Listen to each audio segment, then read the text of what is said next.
नमस्कार दोस्तों, हमारे YouTube चैनल पर आपका एक बार फिर से स्वागत है। दोस्तों, केबीसी का 14वां सीज़न बड़े ही धूमधाम शानदार तरीके से तो ख़त्म हो चुका है, लेकिन हम आपके लिए केबीसी के कुछ बेस्ट मोमेंट्स और बेस्ट एपिसोड्स लेकर हाजिर हैं। तो दोस्तों, चलिए शुरू करते हैं। कौन बनेगा करोड़पति का बेस्ट मोमेंट क्या था? तो सबसे पहले एपिसोड में हम दिखाते हैं कि कविता चावला, जो कौन बनेगा करोड़पति के 14वें सीजन की पहली कंटेस्टेंट थी, और वो भी महिला कंटेस्टेंट थी, जो कि कौन बनेगा करोड़पति में 1 करोड़ रुपए जीतने में कामयाब होती हैं। जी हाँ दोस्तों, तो हम शुरुआत करते हैं कविता चावला के एपिसोड से। आप दोस्तों यह एपिसोड पूरा देखिएगा, ध्यान से देखिएगा, और हमें कमेंट करके ज़रूर बताइएगा कि आपको हमारी यह कोशिश कैसी लगी। थैंक यू दोस्तों, वॉच दिस वीडियो।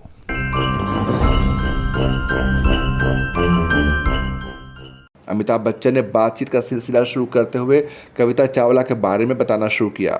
उन्होंने कोविड काल के दौरान कविता चावला के रामायण देखे जाने का जिक्र किया। कविता के बेटे विवेक से भी अमिताभ बच्चन ने बातचीत की। अमिताभ बच्चन ने एक बार फिर से कविता चावला से रावण की हंसी सुनाने के लिए कहा, और कविता चावला ने रावण की हंसी हंसकर सुनाया भी।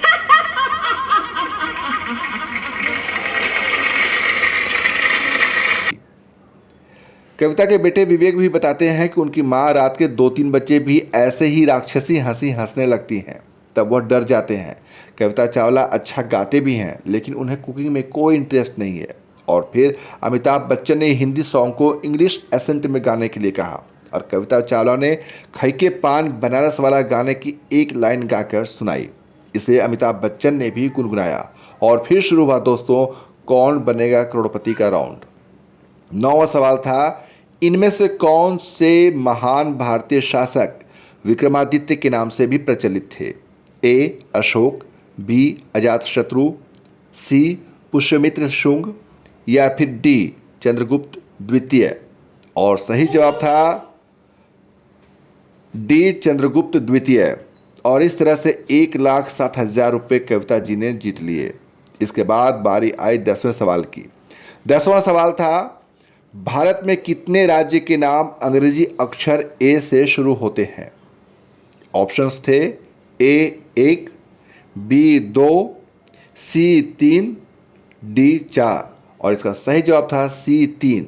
3 राज्यों के नाम ए अक्षर से शुरू होते हैं। 11वां सवाल आया उनके सामने, इन ज्योतिर्लिंगों में कौन सा ज्योतिर्लिंग महाराष्ट्र में स्थित नहीं है?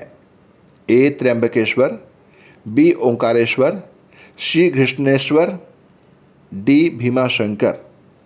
और इसका सही जवाब था बी ओंकारेश्वर। अगर कविता चावला इस सवाल का गलत जवाब भी देती तो वह भी 3,20,000 रुपये जीत कर जाती, लेकिन उन्होंने सही जवाब दिया, और अभी तक उनके सभी लाइफलाइन भी बचे रहे। 12,50,000 यानी 12.5 लाख रुपये का 12वां सवाल था, ताकि दुर्घटना होने पर मलबे के बीच यह स्पष्ट रूप से दिखाई दे सके। हवाई जहाज में ब्लैक बॉक्स सामान्यतः किस रंग का होता है? जी हाँ दोस्तों, यही सवाल पूछा गया, और एक बार फिर मैं आपको सवाल दोहरा देता हूँ। ताकि दुर्घटना होने पर मलबे के बीच यह स्पष्ट रूप से दिखाई दे सके, हवाई जहाज में ब्लैक बॉक्स सामान्यतः किस रंग का होता है? इसके ऑप्शन थे ए गुलाबी, बी हरा, सी नारंगी, डी ब्लू। और इसका सही जवाब था सी नारंगी। कविता चावला ने इसका जवाब देने के लिए अमिताभ बच्चन की हाल ही में आई फिल्म रनवे 34 का जिक्र किया, और इसमें ब्लैक बॉक्स का जिक्र था। उसी के दम पर कविता चावला ने इस सवाल का जवाब दिया, जो कि बिल्कुल सही जवाब था सी नारंगी। और इसके बाद 13वां सवाल 25 लाख रुपए के लिए आया दोस्तों। सवाल, सरकार की घोषणा के अनुसार सितंबर 2022 में भारत का पहला नाइट स्काई सैंक्चुरी कहां स्थापित किया जाएगा? जी हाँ दोस्तों, अमिताभ बच्चन ने जो 13वां सवाल पूछा वह यही था। मैं एक बार फिर से रिपीट कर देता हूं। सरकार की घोषणा के अनुसार सितंबर 2022 में भारत का पहला नाइट स्काई सैंक्चुरी कहां स्थापित किया जाएगा? ए लद्दाख, बी निकोबार द्वीप समूह, सी सुंदरबन, डी कच्छ का रण। और इसका सही जवाब था ए लद्दाख। और इस तरह से सही जवाब देकर कविता चावला ने 25 लाख रुपए जीत लिए। 14वां सवाल सामने आया 50 लाख रुपए का। इनमें से कौन सा देश काराकोरम पर्वत श्रृंखला के निकट स्थित नहीं है? एक बार फिर से सवाल बता दूं, इनमें से कौन सा देश काराकोरम पर्वत श्रृंखला के निकट स्थित नहीं है? Kyrgyzstan, Tajikistan, Pakistan, Afghanistan. और सही जवाब बताने में कविता चावला काफ़ी उलझ गई इस बार, लिहाजा उन्होंने पहली बार लाइफलाइन का इस्तेमाल किया। उन्होंने 50-50 लाइफलाइन का इस्तेमाल किया और इसके बाद ए किर्गिस्तान और डी अफगानिस्तान ऑप्शंस उनके सामने बचे। अब इन दोनों ऑप्शंस में भी कविता चावला कंफ्यूज हो रही थी और फिर उन्होंने ए किर्गिस्तान ऑप्शंस को लॉक कर दिया। और इससे पहले कि अमिताभ बच्चन सही जवाब देते उन्होंने ब्रेक का अनाउंस कर दिया। कविता चावला ने उनसे रिक्वेस्ट की कि ब्रेक के पहले सही जवाब बता दें, लेकिन तब तक ब्रेक आ चुका था दोस्तों। ब्रेक के बाद वापस आने पर अमिताभ बच्चन ने कविता चावला से पूछा कि किर्गिस्तान ही ऑप्शंस आपने क्यों चुना, और फिर बताया कि यह जवाब बिल्कुल सही था। और इसके बाद ऑडियंस की तालियां सुनाई पड़ने लगती हैं। इसके बाद बारी आती है 15वें सवाल की। 75 लाख रुपए के लिए 15वां सवाल अमिताभ बच्चन ने पूछा।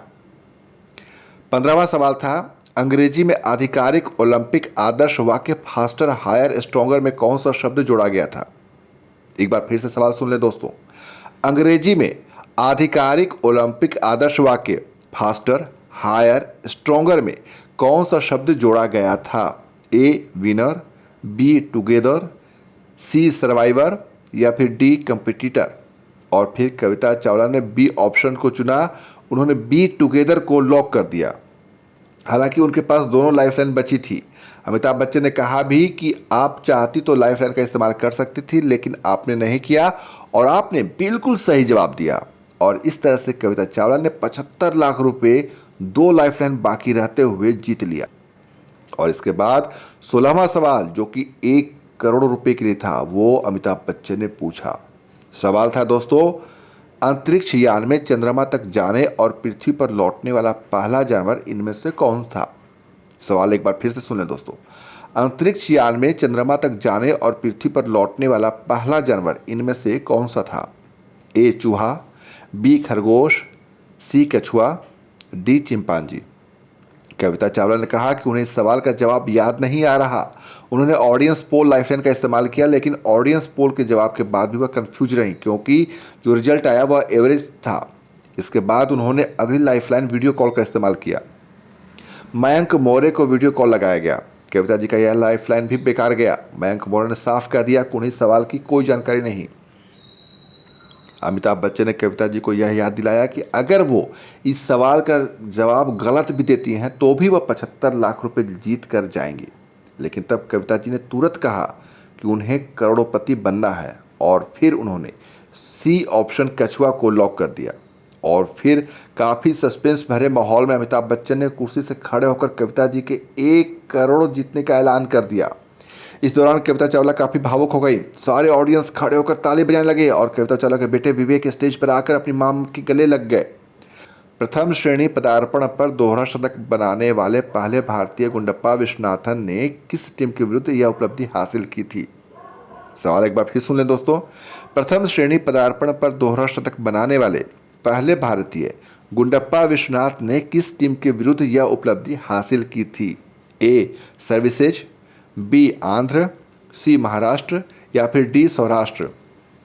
और फिर कविता चावला ने इस सवाल का जवाब ये कहकर रोका कि इसका जवाब मैं नहीं जानती, मुझे कोई आइडिया नहीं, क्रिकेट में उनकी कोई दिलचस्पी नहीं है, कोई इंटरेस्ट नहीं है, और उन्होंने गेम से क्विट कर लिया। लेकिन अमिताभ बच्चन ने कहा कि ठीक है, आप अगर खेलती तो कौन सा ऑप्शन चुनती? तब कविता चावला ने ए ऑप्शन चुना, जो कि गलत था, और उनका गेम से क्विट करने का फैसला बिल्कुल सही था। सही जवाब था बी आंध्रा। और गेम के आखिर में अमिताभ बच्चन ने कविता चावला से एक बार फिर रावण की हंसी हंसने की रिक्वेस्ट की, और रावण की हंसी के साथ ही कविता चावला का केबीसी का यह सफर पूरा हुआ। तो दोस्तों, आपको हमारा वीडियो कैसा लगा कमेंट कर हमें ज़रूर बताएं। आपके कमेंट का हमें इंतज़ार रहेगा।